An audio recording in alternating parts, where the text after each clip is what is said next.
Welcome back to the Criticizer of Conlangs with your host James Pigeon, and today the episode is on Unish.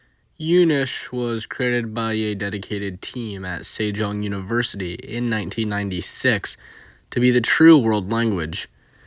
And some people have been asking for more context behind the creation of these languages.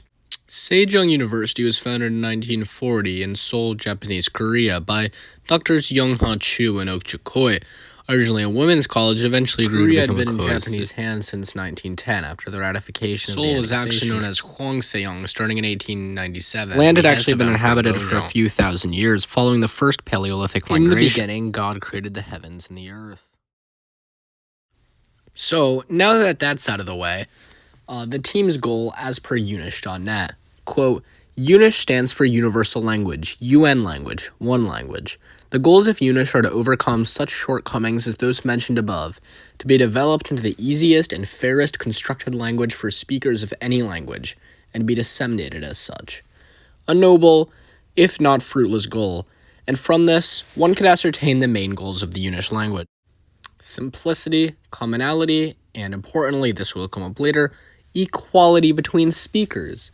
Another part of the website specifically name drops how native English speakers have an inherent advantage due to its usage as an international language, and how Unish is going to combat this by making it easier for the around 93% of speakers that speak a language other than English natively. So let's have a look at Unish's methodology for deriving words, shall we? Quote, the vocabulary of Unish in particular was chosen from among 15 languages, including Esperanto and 14 major languages, which are natural languages for around 70 million native speakers, or which were international languages in the past. Oh, okay. So, consequently, the core vocabulary of Unish is integrated with the easiest and simplest vocabulary from words of existing languages. Alright, so, if the 9,870 words that have been built to date are traced to their origin, 90% originated from English. So, 90% vocab from English. Not really beating the allegations, guys. It allegedly has 15 source languages, so one could guess that the other 14 are just jammed into the remaining 10% of Unish vocabulary. Anyways, phonology. So, already a bit of a problem. Unish.net lays out all of its phonemes with both what is heavily implied to be IPA, but is not formatted like IPA, and examples of how to pronounce the sounds as in English words. Now, one could chalk this up to simplification for those not knowledgeable in the IPA, but some of them differ radically, and they don't need to. So, which one do you go by? And this is most evident in the vowels. But in general, the consonants are basically just from English, so making an international language is basically a fruitless challenge, because one will never be able to appease every goal, but at least make an effort instead of copy-pasting English phonology and claiming that this isn't significantly easier for an English speaker to use than another person. The glottal fricative is very hard for speakers of foreign languages to hear, and again, not all languages have voice-ness distinctions.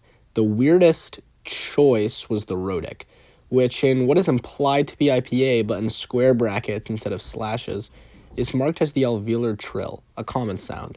But the example given uses the post-alveolar approximant in almost every English dialect. Anyway, the sound is decently common, but not the most common rhotic. It's unclear if we're supposed to take the pseudo-IPA at face value or the pronunciation examples. Now the vowels. This is the biggest discrepancy between the fake IPA and the examples given of the English words. It's a 5-vowel system, but one of the weirdest possible takes on it. I, ah, and aw. This can't even be explained by simplification. Like, plenty of English words have E, but the example given says that I is pronounced like the I in image. Again, almost needless to say, but if this was the actually intended inventory, it's pretty bad for international use, especially the ah distinction. From context, though, I came to the conclusion that it's supposed to be the standard Spanish-style 5-vowel system, just defined really poorly, which is how it will be read in the spoken sample. Maybe they should be given the benefit of the doubt. They almost definitely weren't native English speakers. But still, this was a team at a major university. They could have locked in a bit more. The orthography is just the English version of the Latin alphabet. Also, as a major orthography enjoyer, generally my favorite part of language, it was annoying that C was just never defined, and C is such a peak letter, so that's all hard to ignore injustice. They also added 3 digraphs, which are fine. And as an orthography enjoyer again, it's interesting to note how the capital forms of the digraphs have both letters being capitals. Gives it a bit of a weird look, but could help to hit home that they're digraphs. Script's generally fine, though. So, the grammar of Unish is intentionally simple. SVO word order is always mandatory, not just preferred like in many languages. This means that questions are only differentiated by tone and not word order. Passive is simple to form with auxiliary words and so on. For simplicity, verbs are not conjugated at all for person. Unish has 3 tenses to boot: past, present, and future, formed with simple suffixes. Unish pronouns are extremely simple. Just me, de, le, mis, des, les. S is added to make the plural forms if you couldn't tell, and possessives are formed with apostrophe S, so pronounced the same way, which could get confusing. Although one can also use of to genitivize, and reflexive pronouns are always just the word self, and no articles. Overall, Unish vocabulary is not very recognizable globally. Conducting my typical test of comparing 2 words to their equivalents in the 8 most popular languages by native speakers, plus Latin for signal points, Unish doesn't do great. I had to look pretty hard to find a non-English word for the second one, and came up with tori, a direct Japanese loan meaning bird. What does one expect, though? It's 90% English. Oh, and the number system was near impossible to find any information on using Unish.net. But for the spoken sample, The Geese and the Cranes by Aesop. Goose e crans. Som goose e crans beed feeding junt in same field. When Dori gachor suddenly gomed dode. Goes crans beed slim elite de ganer fly scoro e escape Dori gachor's nets.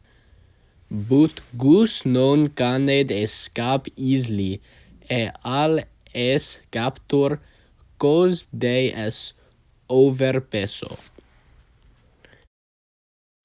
Overall, Unish is almost a full copy of English vocabulary with some token loanwords, but it comes with an oversimplified grammar and ill-defined phonology. English with all of the beauty and complexity taken out of it, but it is simple and easy to learn, so they achieved those goals at least. In the end, Unish is kind of like English, but even less suited to be an international language, and it's extremely arrogant, claiming glory that it doesn't deserve. It's still better than Communication Sprach, which basically just made French worse, but worse than Latino Cineflexione by far, with a less developed grammar, less creative, and more arrogant stance on its place in the world. Also, Unish is very ill-defined. It doesn't stick to the rules of its own orthography, using digraphs never defined, and seems to have been made without much cohesion, not explaining the difference between B and S, for example. But hey, maybe Unish could improve if anyone's still working on it, or has said the word Unish in the past decade. And stay tuned for next week, where the episode will be on Simplees.